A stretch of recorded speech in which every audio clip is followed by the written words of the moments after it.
Friends, as it might appear, even to you when you go through the title in the thumbnail, Tons of Rice and Nehru, was the Indian Premier a coward or was he a traitor or was he both? Don't you think it will go a very suitable title for a novel on the subject or a historical documentation that unfolds the particular historical incidents locked therein? Whatever. When I was framing the title in the thumbnail, it occurred to me that the tons of Rice and Nehru, it appears as if it will better go for a novel or some kind of a writing, but that is how I just want to begin this particular video. In the meantime, I am Shiv Charan Singh. I welcome you on my show today, and in this video I will talk about a particular historical event which prompted me, I will not say inspired me, prompted me to share with you the one of the many historical blunders committed by this particular traitor or the coward or the man whom the world calls the first Premier of India, as if India started existing with the advent of this man. It was never the case. Nevertheless, whatever you call him, I would like to call him the first Prime Minister of India after 1947, for I believe in the continuity of the nation which dates back to the time immemorial with its glorious past, richest culture, where peak of the pinnacle, zenith of the height of everything amazes the world. Anyway, that is of course always my subject, but today let me not digress to the things which inspire me. Rather, I have to come to the subject which prompts me to speak on this particular person whom I would like to call both a coward and a traitor in the context of the Chinese occupation of Tibet, our neighboring nation on the north. What exactly prompted me for this particular event? Many of us know that Chinese country, the Chinese people, the Chinese authorities, the communist people there, they have never been friendly to us, except for the fact that once upon a time, which has never been documented in the history, China was just a kind of an offshoot of the culture which permeated the territory from Indian nation. But let us be in the present and in the context that tells us that China is never our friend. They can never be trusted. So whatever attempts this so-called Indian Premier, the first one, took in order to elevate himself on the world stage, on the footprints of Gandhi, to make himself more towering than what exactly he was, a dwarf. But the question, Tons of Rice and Nehru, what is this? We all know that Tibet, which used to be the 10th biggest country in the world till 1950, was of course illegally, cruelly, inhumanly occupied by this dragon, China. When? On the 6th of October 1950. As many as 40,000 soldiers marched into an otherwise peaceful and tranquil country of Tibet, where people very simply followed a religion which preached non-violence, Buddhism. 40,000 communist soldiers rammed into the territory and they began occupying it. The whole world was mute witness to that. more so India was. We had our ambassador in China. We had diplomatic relations.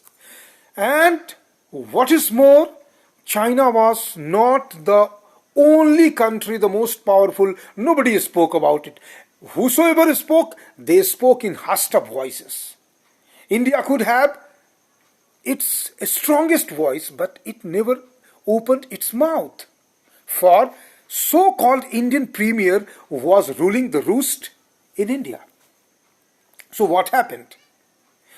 1950, had India remained silent, had India not spoken even in the hushed of voice, we could have termed it as a kind of collective cowardice. No problem. Many chose to remain silent. India also did so. India also followed the suit. But it did not stop there. What happened thereafter? India went steps on further to join hands with the cruel communist bloody hands. How? Lhasa, the capital of Tibet, was 2041 kilometers away from the nearest Chinese town of Chengdu, from where the soldiers could have got supplies of rice for their survival in the country where the farmers or the people did not produce rice. That was a big problem. The supplies they carried with them lasted or was to last for a few days only, and the local supply of the food was not suitable for the continuation of the Tibetan Chinese occupation of Tibet. So the big question was how to continue the Chinese occupation of Tibet so far as food was concerned. And the Chinese ruler Zhou Enlai got the answer. The nearest Indian towns, the two towns, when you have a look at the Indian map, on the left you have Tawang, on the left of Bhutan you have Tawang, and on the right of Bhutan you have Tawang district, and on the left you have Kalimpong. Kalimpong is almost approximately 400 kilometers from Lhasa, and Tawang is 250 kilometers from Lhasa. So, had India agreed for the supplies of rice from its neighboring or nearest towns to Lhasa, the Chinese occupation would have continued. So, Zhou Enlai in China, Shanghai, summoned Indian ambassador to China, K.M. Panikkar, and informed his intention that we need your help.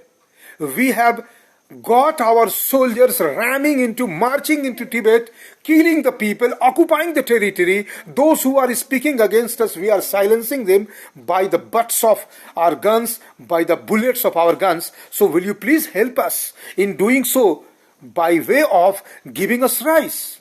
Of course, K.M. Panikkar could not have taken any decision. His was the role of conveying the intentions of Zhou Enlai to the Indian authorities. And who was that? Nehru, whom we call Jawaharlal Nehru. And what is worse and worst, we call him Pandit Jawaharlal Nehru, an epithet which never suits him. The person who was both a coward and traitor. At times, he showed his heroism, his chivalrous activity when it came to Indian crowd. We have many tales to share with the people that there was a time when the crowd was about to go berserk, and Nehru was the one who did not, he wasn't afraid of anything. He jumped into the crowd. He negotiated his way into that. Oh, what a bravery. What an example of chivalry. What a valor did he show. Oh, come on. What happened to him when Zhou Enlai asked him, Nehru, I want you to help me in carrying on the cruelty on the people and otherwise peaceful people, innocent people. Yes, sir. Yes, sir. He was there to say. How? K.M. Panikkar informed Nehru, and thus began the horrific tale of helping Chinese occupation of Tibet by way of making sure the supplies of rice from the two towns of Indian nation, Tamang on the right of Bhutan and Kalimpong on the left of Bhutan. It was somewhat a kind of act which could not have been made public, which could not have been made the flyer of the newspapers for the sake of letting the people know that what a great job we are doing in the event of, in the light of the Chinese occupation of Tibet, we are helping them with rice, tons of rice. How much? 3,500 tons of rice Indian authorities helped the Chinese soldiers with. So what happened? My dear friends, that was a time when there were no internets, no mobiles, no hidden cameras, no social media to share something which could have been carried out in the broad daylight. The trucks from different parts of country went to Kalimpong and Tawang, and supplies of rice unabatedly went to the Chinese soldiers. It was said in the documents that Indian Premier was reluctant in the beginning. He said, no, we are not going to be. But what happened thereafter? Chow Enlai was a greater master. Chow Enlai was the Chinese authority whom, what was the name of Pandit Nehru's sister? Vijay Lakshmi Pandit. Oh, come on. There could not have been a worse sycophant on this earth than Vijay Lakshmi Pandit. She was all praise for Chow Enlai. She compared Chow Enlai with, you know whom? Gandhi. Of course, Gandhi was the one who could have been compared with Chow Enlai. But when it comes to Gandhi and his image before the Indian people, what are you doing? Gandhi was cruel. Gandhi was violent. Gandhi was against his nation. Chow Enlai was not. You can't compare.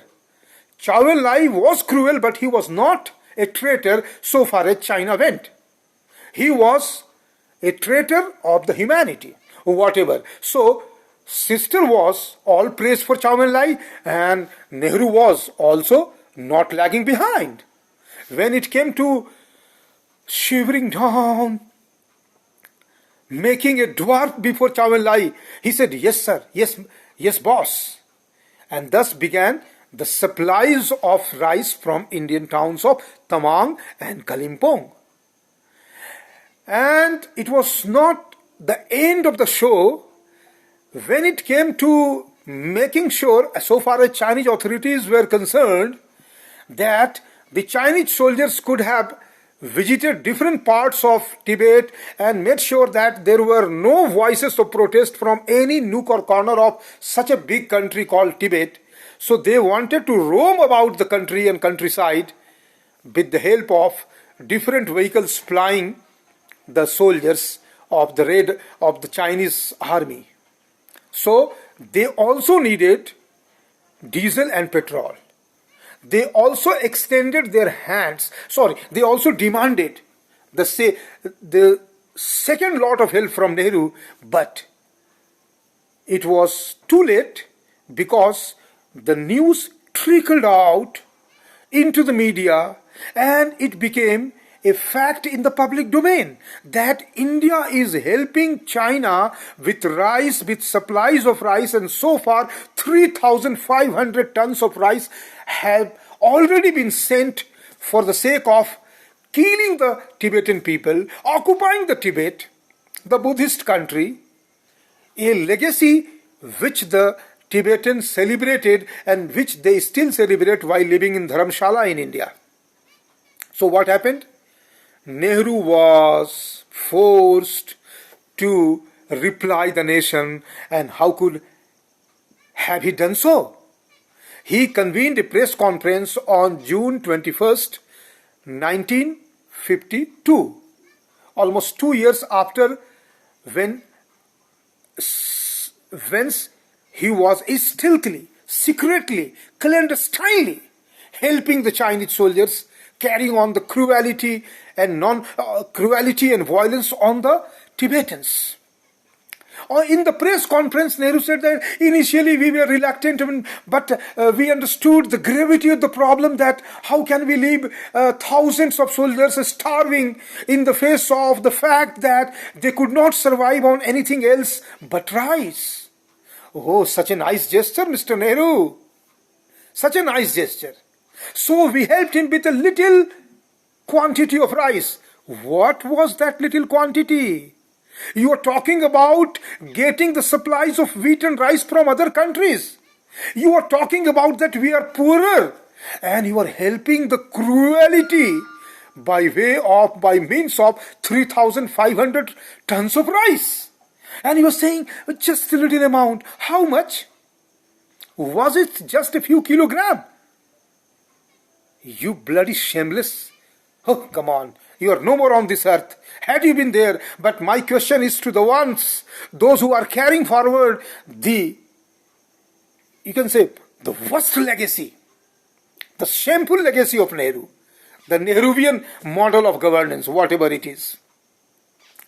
My dear friends, the supplies of rice continued till the press conference was convened, and the Chow En-lai's demand for petrol and diesel was very politely declined by the servant of Chow En-lai, Nehru, and the one who praised Chow En-lai to the sky, Vijay Lakshmi Pandit. She must have been, because she wasn't in India at the time, she was made ambassadors of different countries for different reasons. That I will reveal in some other video. Why she was made the ambassador of Russia at one point of time, and why was she sent to other places. It has another nefarious tale to bring to light and to bring to public domain, which is very much into the public domain, but many of us are still unaware of the exact nature of that, which I will reveal in some other show of mine. But you see, the sister is praising Chow En-lai. The brother is making himself a towering personality before the Indian masses. And when it comes to Chow En-lai, he becomes the dwarfest person. And when it comes to facing the truth, he tells a lie. A lie which has come to light today. And we know he was a coward before Chow En-lai, and he was a traitor for hiding the fact that he was helping the, you can say, most terrific people, the terrorists of the world, in terrorizing and horribly making an onslaught on an otherwise peaceful people called Tibetans. Tibetans are still fighting democratically. They have shifted their capital from Lhasa to Dharamshala in India, in Himachal Pradesh. But this is an altogether another question. Why they are still fighting? Why shouldn't they, choose a different means of protest? I mean, I don't say violent. I say armed struggle. That is the only solution, because tit for tat. When I was in Delhi at some point of time in the late 90s, I had certain conversation with the Tibetan living in a particular camp over there, and I said, why are you propagating about democratic protest? What are you achieving from this?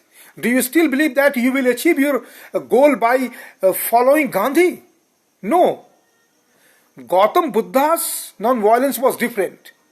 He had to preach it in India for a different reason. You will never understand if you don't understand how to deal with the violent people, the cruel people, the enemies of the humanity.